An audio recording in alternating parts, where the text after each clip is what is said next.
Hey hello hi once again welcome back to your channel Krida Kshetra. कैसे हैं आप लोग? होप आप लोग बहुत अच्छे होंगे, फिट होंगे, फाइन होंगे और जहां भी होंगे स्वस्थ होंगे। तो दोस्तों आज ये हमारे 20 MCQs हैं जो कि हमारे स्पोर्ट ट्रेनिंग से लिए गए क्वेश्चंस हैं। ठीक है, क्वेश्चन का लेवल भी बहुत अच्छा है। क्वेश्चन को सॉल्व करना और अपना स्कोर चेक करना, आपने कितना स्कोर गेन किया है, क्या है आपकी प्रिपरेशन का लेवल।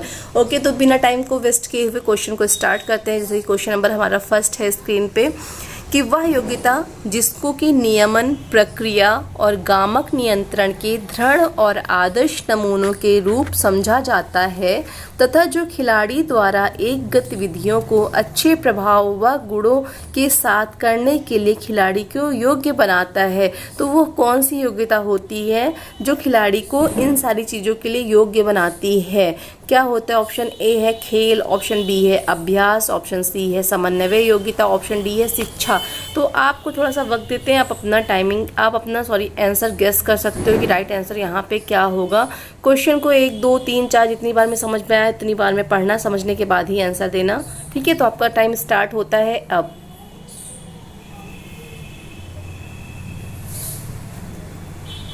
तो होप आपने इसका आंसर गेस कर लिया होगा। अगर आपने इसका आंसर गेस किया है तो चेक कर सकते हो कि आपका राइट आंसर है कि नहीं। तो इसका राइट आंसर क्या होता है हमारा?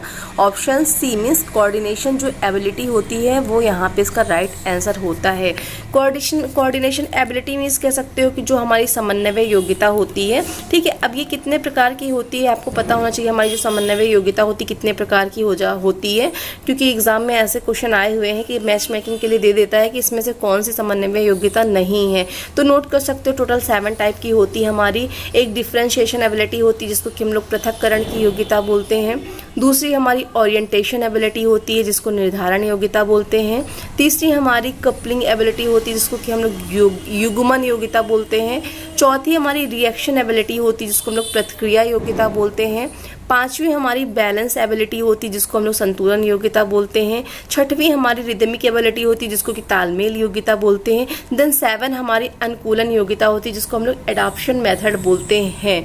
ओके, समन्वय योग्यता होता क्या है दोस्तों? समन्वय योग्यता मीन्स कह सकते हो जो कोऑर्डिनेशन होता है, कोऑर्डिनेशन एबिलिटी क्या होती है, इसकी एक सॉलिड डेफिनेशन देने को बोला जाए तो आप क्या कहोगे कि इसकी सॉलिड डेफिनेशन है क्या? तो समन्वय योग्यता मीन्स हमारी जो कोऑर्डिनेटिव एबिलिटी है उसके थोड़ा सा इंट्रोडक्शन के बारे में बात कर लेते हैं दोस्तों। तो थोड़ा सा हिस्ट्री है इसके, सुन सकते हो, समझ सकते हो। तो पहले जो हमारा प्राचीन काल था मीन्स अतीत काल में जो हमारा कह सकते हैं जो शक्ति, सहनशीलता, चाल, लचीलापन और जो फुर्ती, ये जो हमारे 5 जो मोटर कंपोनेंट्स है शारीरिक दक्षताओं के जो घटक माने जाते हैं।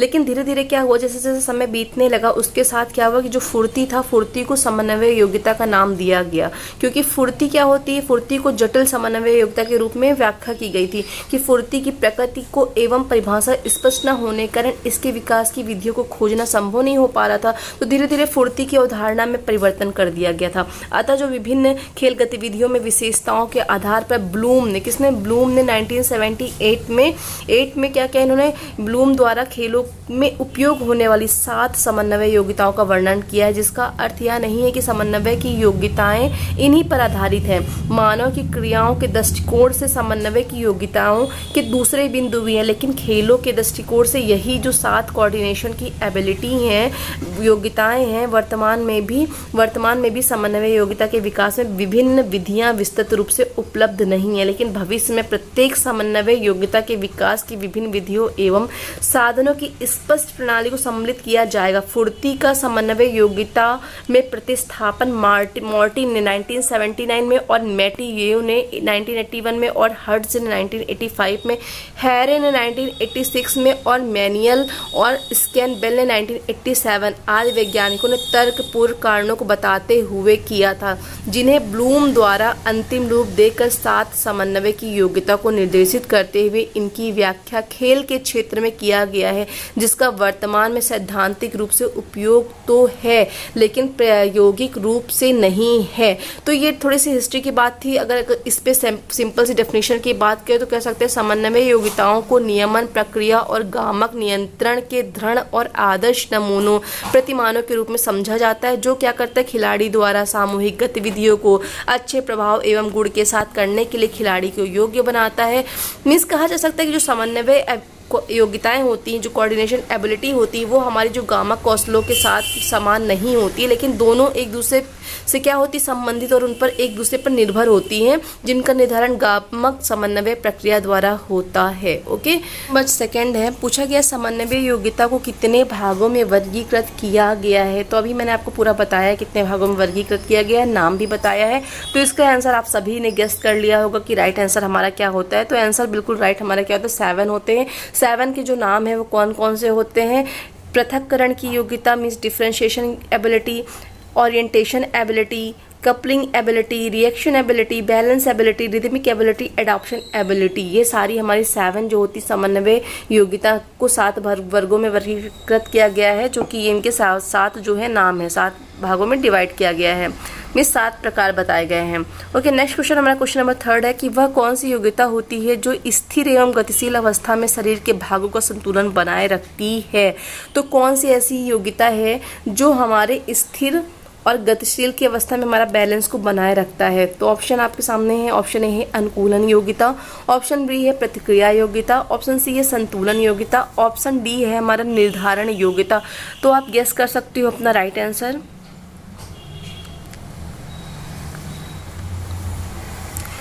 आई होप आप सभी ने गेस कर लिया होगा इसका राइट आंसर। तो राइट आंसर यहाँ पे होता है ऑप्शन नंबर सी में संतुलन योग्यता जो होती है वो बिल्कुल करेक्ट होती है। जी, हमारी जो संतुलन योग्यता होगी वही बैलेंस को बनाएगी। तो ऑप्शन सी यहाँ पे बिल्कुल करेक्ट होता है। नेक्स्ट क्वेश्चन हमारा क्वेश्चन नंबर 4 है कि अपने अगले क्वेश्चन की तरफ। क्वेश्चन नंबर हमारा 4 है, पूछा गया खेलों में वैज्ञानिक अवधिकालीनता को कितने भागों में बांटा गया है। तो आपने अगर प्रीवियस ईयर के क्वेश्चन पेपर सॉल्व किए हैं या एग्जाम दिया है तो आपने देखा होगा ये जो पॉइंट है, ये जो टॉपिक है, इससे रिलेटेड क्वेश्चन जनरली एग्जाम में आपको मिले ही होंगे। जो कह सकते हो एग्जाम के पॉइंट ऑफ व्यू से बहुत ही इंपॉर्टेंट है। तो पहले जानते हैं हम लोग कि ये अवधिकालीनता होता क्या है। डेफिनेशन एक जानते हैं कि क्या है। अगर आपसे कोई पूछा अवधिकालीनता क्या होता है तो आप बता सकते हो। सोचो, अभी सोचो अवधिकालीनता क्या होता है। तो चलो बताते हैं। अवधिकालीनता को हम लोग पहले तो पेरियोडाइजेशन कहते हैं। क्या कहते हैं? पेरियोडाइजेशन कहते हैं। मैं सिंपली अगर बोले तो हम कह सकते हैं कि जो है प्रशिक्षण अवधिकालीनता से तात्पर्य है कि एक निर्धारित समय पर प्रतियोगिता में शिखर प्रदर्शन की प्राप्ति के लिए खेल प्रशिक्षण का क्रमबद्ध प्रतिपादन।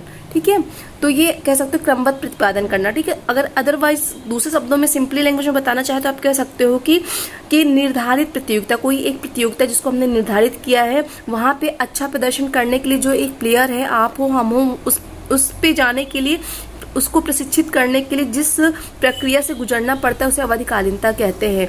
फॉर एग्जांपल, अगर अभी हम लोग एग्जाम की प्रिपरेशन कर रहे हैं, एग्जाम की तैयारी कर रहे हैं, फॉर टीजीटी की कर रहे हैं या राजस्थान एग्जाम की कर रहे हैं, तो जिस फेज से हम लोग गुजर रहे हैं ना स्टेप बाय स्टेप, वो क्या हमारा कहलाता है? पेरियोडाइजेशन कहलाता है। तो सेम ये हम लोग जो अगर हम लोग कोई गेम खेले, मानिए हमारा बैडमिंटन वॉलीबॉल का गेम है, वहाँ पे हम शिखर पर प्रदर्शन करने के लिए, मीन्स अच्छा प्रदर्शन करने के लिए, टॉप लेवल तक प्रदर्शन करने के लिए जो भी फेज आते हैं उसको हम लोग क्या कहते हैं? पेरियोडाइजेशन कहते हैं। अब क्या आता है, इसको कितने प्रकार से डिवाइड करते हैं दोस्तों? इसको 3 प्रकार में डिवाइड करते हैं। कितने? 3 टाइप में डिवाइड करते हैं। पहला हमारा जाता है सिंगल पेरियोडाइजेशन, दूसरा आ जाता है डबल पेरियोडाइजेशन और तीसरा हमारा आता है ट्रिपल पेरियोडाइजेशन। पेरियोडाइजेशन हमारा 3 प्रकार का होता है, सिंगल पेरियोडाइजेशन, डबल पेरियोडाइजेशन और ट्रिपल पेरियोडाइजेशन। ये 3 प्रकार के होते हैं। ओके, चलते हैं नेक्स्ट क्वेश्चन की तरफ। तो यहाँ पे राइट आंसर हमारा क्या हो जाता है? ऑप्शन ए हो जाता है। अगला क्वेश्चन हमारा 5th है, पूछा गया अवधिकालीनता के अंतर्गत कितने काल आते हैं। तो कितने काल आते हैं आपको बताना है, तो आपको पता ही चल गया होगा कितने काल आते हैं। तो इसका राइट आंसर आप फटाक से दे दोगे, 3 काल आते हैं। ओके, अगला क्वेश्चन नंबर 6 है हमारा, प्रतियोगिता के दौरान कोई रणनीति बनाना क्या कहलाता है। तो जब हम लोग गेम खेलते हैं उस टाइम कोई रणनीति बनाते हैं, आपस में डिस्कशन करते हैं, हमको ऐसा करना है, ऐसा करना, तो वो क्या कहलाता है?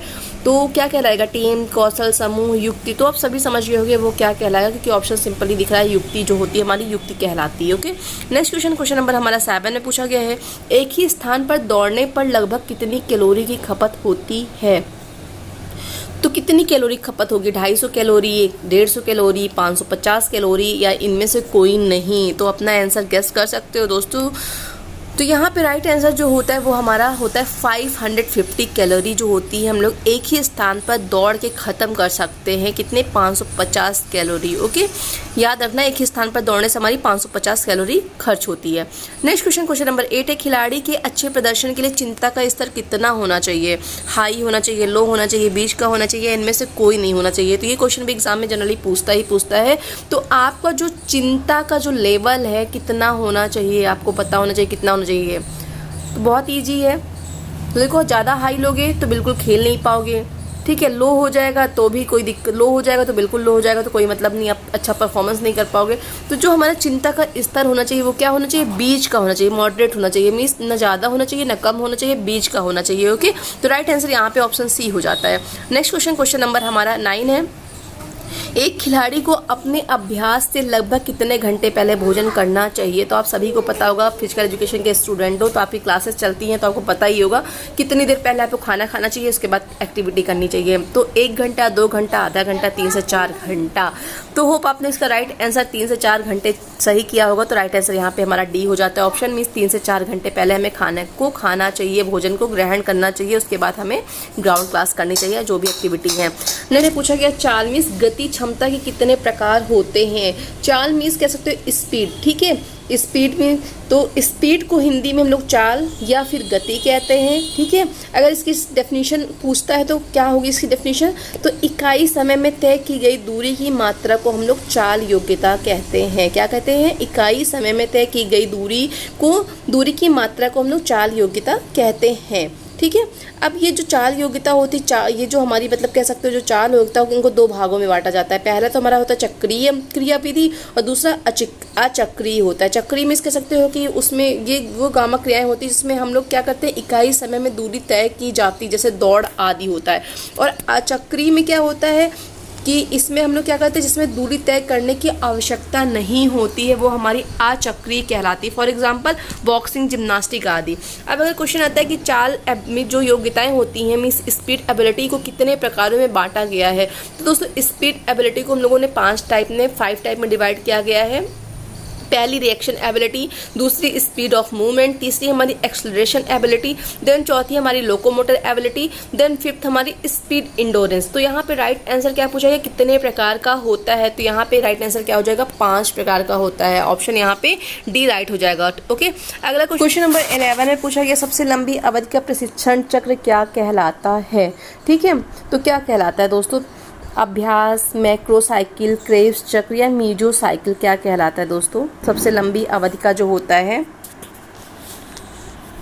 तो यहाँ पे पहले हम लोग जान लेते हैं कि अगर आपने हमारा थ्योरी वाला पार्ट स्पोर्ट ट्रेनिंग का नहीं देखा तो वो देख सकते हो, क्योंकि वहाँ पे मैंने इनके बारे में बिल्कुल डिटेल से डिस्कशन किया हुआ है कि what is micro, meso, macro क्या कब तक चलता है। तो यहाँ पे थोड़ा सा एक्सप्लेन कर देते हैं। पहले तो हम लोग बात करते हैं माइक्रो के बारे में, जिसकी स्पेलिंग नोट कर लेना, micro MICRO, micro cycle plan. तो जो माइक्रो साइकिल प्लान होती है ये हमारा क्या होता है, सूक्ष्म चक्र योजना होता है। मीन्स कह सकते हो कि प्रशिक्षण की है योजना जो होती है सबसे छोटी होती है, जिसकी अवधि कालीनता क्या होती है, अल्पकालीन बोल सकते हो कि अल्पकालीन होती है, जो कि लगभग हमारी सप्ताह भर या 1 से 7 दिन चलता है। और इसका जो मेन उद्देश्य होता है वो हमारी मध्यम जो योजना होती है ना, मीडियम टाइप की, उसको क्या करता है, उसको अचीव करना होता है। ठीक है, ये हमारा माइक्रो मीन्स छोटा होता है। जैसे माइक्रो बहुत सारी छोटी छोटी कंपनियां होती है ना, माइक्रो कंपनी, वैसे माइक्रो मीन्स छोटा होता है, जो कि 1 सप्ताह या 1 से 7 दिन चलता है। दूसरा हमारा आता है मीजो की बात करें, दूसरा जो हमारा होता है मीजो साइकिल। तो मीजो साइकिल की बात करें तो मध्यम जो चक्र योजना, मीन्स हिंदी में बोलते हैं इसको मध्यम चक्र योजना। तो ये जो होता है ना, इसका जो निर्माण किया गया है विशिष्ट कारकों के विकास के लिए किया गया है, मीन्स उच्च प्रदर्शन के लिए किया जाता है इसका यूज। और ये जो योजना होती है ना, ये परिस्थिति पर अधिक निर्भर करती है और इसकी जो टाइमिंग होती है, इसका जो समय होता है वो 3 से 6 सप्ताह तक होती है। इसका निर्माण क्या होता है, जो विभिन्न तरीके के सूक्ष्म जो चक्र होते हैं उनमें समाहित होता है, जिसका संबंध हमारे खेल प्रशिक्षण के नियमन और नियंत्रण से भी होता है। तो पहला हमने किसकी बात की, माइक्रो छोटी छोटी कंपनी होती है, ठीक है, 1 से 7 वीक या 1 सप्ताह का होता है। दूसरा हमारा मीजो होता है, मीजो मीन्स होता है 3 से 6 सप्ताह का होता है। देन तीसरा हमारा आता है मैक्रो। तो सबसे लंबी अवधि का क्या होता है, हमारा मैक्रो साइकिल होता है। ठीक है, मैक्रो साइकिल होता है सबसे लंबी अवधि का, याद रखना मैक्रो। ठीक है, मैक्रो लंबा होता है, माइक्रो छोटा होता है, मीजो क्या होता है, मध्यम होता है। तो अगर माइक्रो की बात करें दोस्तों हम लोग, तो अगर मैक्रो की बात करें मीन्स MACR और मैक्रो साइकिल प्लान की, तो ये जो होता है इसको हम लोग वृहत चक्र योजना बोलते हैं। मीन्स कह सकते हो लंबी अवधि, जैसा पूछा है ना लंबी अवधि प्रशिक्षण चक्र क्या होता है, तो ये मैक्रो होता है। मैक्रो साइकिल प्लान जो होता है लंबी अवधि चक्र होता है। इसमें क्या होता है कि जो मीन्स कह सकते हो कि जो प्रशिक्षण की योजना तैयार की जाती है, अधिकतर प्रतियोगितापूर्ण योजनाएं जो होती हैं इसी में ज़्यादा से ज़्यादा इसी के अंतर्गत आती है। जो भी हमारी ज़्यादा से ज़्यादा कॉम्पिटिशन होते हैं किसके अंतर्गत आती है, मैक्रो साइकिल प्लान के अंतर्गत आती हैं। और इसलिए यह जो होता है अपने आप में पूर्ण होती है और यह अवधिकालीनता के सिद्धांतों पर आधारित होती है। और इसका जो टाइम होता है वो 1 वर्ष की अवधि के लिए प्रशिक्षण को प्रभावी ढंग से बनाने के लिए तैयार की जाती है, जिसको हम लोग दीर्घकालीन योजना बोलते हैं। तो क्लियर कर लेना, कुछ भी ट्रिक बना लेना, क्योंकि मैंने कहा ना पढ़ाई यार सीधे तरीके से नहीं होती, मुझसे नहीं होती। कुछ बनाओगे अपने दिमाग में बिठाओगे, मैक्रो को मीजो ने कुछ ऐसा करके बनाना तो याद होगा। जैसे कि पहले हमने माइक्रो पढ़ा, माइक्रो MI मी, ठीक है, मी और माँ याद रखना, मी और माँ याद रखना। मी मीन्स माइक्रो और मैक्रो में लोग कंफ्यूज होते हैं। माइक्रो मीन्स छोटा होता है, ठीक है, पहला हमारा MI आया मी, ठीक है। दूसरा हमारा क्या आता है, मीजो आता है। मीजो याद रखना, पहला याद रखना, पहला हमारा जो होता है 1 वीक का होता है, 1 वीक होता है। MI जो होता है ना मी, ठीक है, मी जो होता है छोटा होता है, ठीक है। मी क्या होता है, छोटा होता है, सिर्फ अपने लिए होता है। मी मतलब सिर्फ मेरा, ठीक है। माँ जो होता है, MA जो होता है याद रखना, माँ जो होती है, माँ तो सबके लिए होती है ना, बहुत लंबी अवधि, मतलब माँ मीन्स लंबा, याद रखना। ऐसे करके कुछ याद कर लेना, 1 ईयर का। आपको जो सुटेबल लगे आप बना सकते हो, ठीक है। मी छोटा, अपने लिए मैं छोटा सा काम करूंगा, पर अपनी मॉम के लिए बड़ा सा, माँ के लिए बहुत बड़ा सा काम करूंगा, 1 साल 2 साल ऐसे करके याद करना। तो जो मैक्रो होता है वो 1 ईयर का होता है। जो माइक्रो होता है वो 1 से 7 सप्ताह कभी कभी ऑप्शन में रहता है, या फिर 1 वीक दिया रहता है, तो 1 वीक कर देना। और जो मीजो होता है वो हमारा कितना चलता है, मीजो जो होता है दोस्तों, मीजो जो चलता है 3 से 6, याद रख सकते हो। जो मध्यम होता है जिसको मीजो बोलते हैं, मध्यम चक्र जो होता है वो हमारा जो चलता है 3 से 6 सप्ताह की अवधि इसकी होती है। कितनी होती है, 3 से 6 सप्ताह तक चलता है ये हमारा, ठीक है। याद कर सकते हो, पहला M हमारा MI जो होता है 1 वीक, ME जो होता है वो हमारा 3 to 6 वीक, ठीक है, 3 to 6 वीक आता है। देन जो हमारा माँ आती है, सबसे बड़ी हमारी माँ होती है, मिस कह सकते हो कि मैक्रो, तो वो 1 ईयर होता है। बहुत इजी है, याद रखना, ठीक है। नाम में कंफ्यूज मत होना। माइक्रो याद रखना, माइक्रो छोटी छोटी कंपनियां जैसे कंपनी होती है ना, माइक्रो कंपनीज, माइक्रो, तो माइक्रो छोटा होता है, मैक्रो 1 ईयर का होता है, बड़ा होता है। और मीजो क्या होता है, 3 से 6 सप्ताह का होता है। तो इसका राइट आंसर यहाँ पे दोस्तों, होप आपने गेस किया होगा, ऑप्शन बी बिल्कुल करेक्ट होता है, मीन्स मैक्रो साइकिल, ठीक है। ऑप्शन बी यहाँ पे बिल्कुल करेक्ट होता है। सबसे लंबी अवधि का मैक्रो साइकिल, मध्यम का हमारा मीजो होता है, और जो सबसे छोटा होता है, लघु या सूक्ष्म होता है, वो हमारा क्या होता है, माइक्रो होता है। नेक्स्ट क्वेश्चन, सबसे कम अवधि का प्रशिक्षण चक्र क्या कहलाता है। अब इसका आंसर यहाँ पे आप फटाक से दे दोगे, बताइए सबसे कम अवधि का मीन्स सूक्ष्म चक्र जिसको बोलते हैं, सबसे कम अवधि का क्या होता है, माइक्रो, मैक्रो, मीजो क्या होता है। ऑप्शन ये तो बेकार ही है, इसको कट कर दो, 3 में चूज करो कौन सा होता है। आई होप आपने बिल्कुल सही गेस किया होगा, माइक्रो, ठीक है। मैंने क्या बताया था, MI जो होता है, MI सबसे छोटा होता है, MI छोटा होता है, ये हुआ MI, ठीक है। और माँ जो होती है वो बड़ी होती है, मीन्स याद करो, माँ जो होती है बड़ी होती है, तो ये सबसे बड़ा हो गया, ये सबसे छोटा हो गया, और ये बीच का हो गया, ठीक है। तो राइट आंसर यहाँ पे ऑप्शन ए करेक्ट हो जाता है। नेक्स्ट क्वेश्चन, क्वेश्चन नंबर 13 है, बारंबारता पद्धति से निम्नलिखित को विकसित किया जाता है। तो बारंबारता पद्धति से हम लोग क्या विकसित करते हैं, स्पीड, एबिलिटी, एक्सप्लोजिव पावर, या अधिकतम ताकत, या उपरोक्त सभी। तो इसका आंसर आप गेस कर सकते हो। तो दोस्तों यहाँ पे राइट आंसर आपने गेस किया होगा, ऑप्शन डी तो बिल्कुल करेक्ट होता है। ऑप्शन डी मीन्स बारंबारता पद्धति से हम लोग स्पीड भी पाते हैं, एक्सप्लोजिव पावर भी पाते हैं, अधिकतम ताकत भी पाते हैं। ये सारी चीज़ें हमें क्या होती हैं, मिलती हैं। नेक्स्ट क्वेश्चन नंबर 14 है, 3 से 10 दिन तक चलने वाला प्रशिक्षण क्या कहलाता है। अब बताओ इसका आंसर क्या है, 3 से 10 दिन तक चलने वाला प्रशिक्षण क्या कहलाता है। माइक्रो, मेसो, या पैरासाइकिल क्या कहलाता है, या अभ्यास कहलाता है, क्या कहलाता है, बताना है आपको, ठीक है।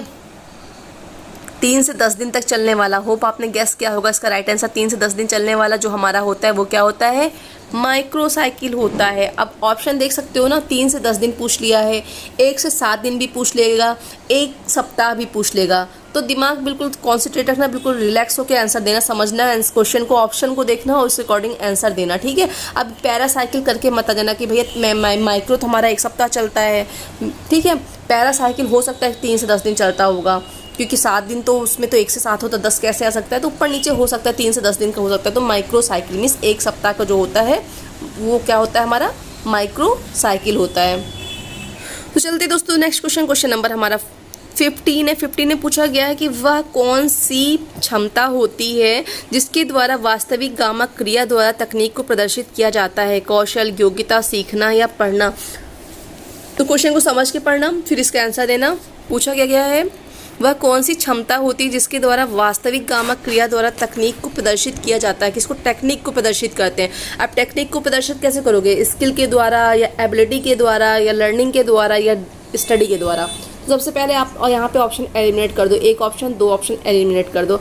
अब ये 2 बचे हैं। अब यहाँ पे क्या करना है, आपको टेक्निक को प्रदर्शित करना है, अपनी स्किल को दिखाना है। तो आप क्या करोगे, क्या करोगे, आपने आई होप गेस किया होगा इसका राइट आंसर। अगर आपने कौशल मीन्स स्किल गेस किया है तो बिल्कुल सही है भाई, स्किल ही तो है ना जिसको प्रदर्शित करोगे आप, ठीक है। स्किल यहाँ पे बिल्कुल करेक्ट होता है, ठीक है।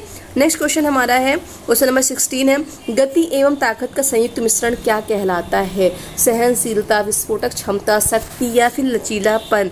तो गति और ताकत का जो संयुक्त मिश्रण होता है वो हमारा क्या कहलाता है दोस्तों, विस्फोटक क्षमता कहलाता है। ऑप्शन यहाँ पे बी बिल्कुल करेक्ट होता है।